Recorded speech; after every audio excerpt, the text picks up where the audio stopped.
வணக்கம். G news Tamil 24x7 செய்திகளுக்காக செய்தி வாசிப்பவர் வித்யா. சிறுவாபுரி பாலசுப்பிரமணிய சுவாமி திருக்கோவிலில் கடும் வெயிலையும் பொருட்படுத்தாமல் 4 மணி நேரம் காத்திருந்து பக்தர்கள் சுவாமி தரிசனம் செய்தனர். போதிய அளவு மினி பஸ்கள் இயக்காததால் பக்தர்கள் கடும் அவதிக்கு உள்ளானார்கள்.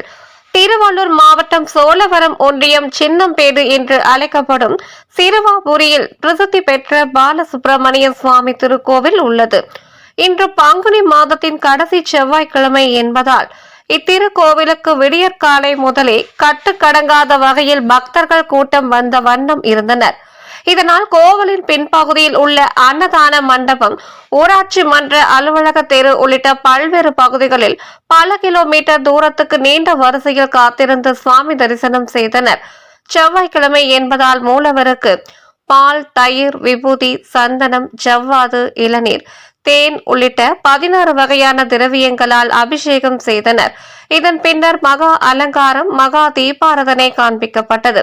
கட்டுக்கடங்காத வகையில் கூட்டம் இத்திருக்கோவிலுக்கு வந்ததால் கடும் வெயிலையும் பொருட்படுத்தாமல் பக்தர்கள் சுமார் 4 மணி நேரம் நீண்ட வரிசையில் காத்திருந்து சுவாமி தரிசனம் செய்தனர்.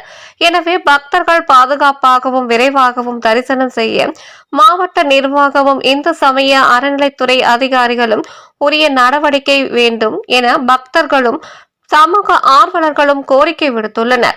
மேலும் புதுரோடு கூட்டுச்சாலையில் இருந்தும் அகரம் கூட்டுச்சாலையில் இருந்தும் திருக்கோவிலுக்கு போதிய அளவு மினி பஸ்கள் இயக்காததால் பக்தர்கள் அதிக கட்டணம் கொடுத்து ஆட்டோக்களில் பல்வேறு வகையான இன்னல்களுக்கு உட்பட்டு பயணம் மேற்கொண்டனர்.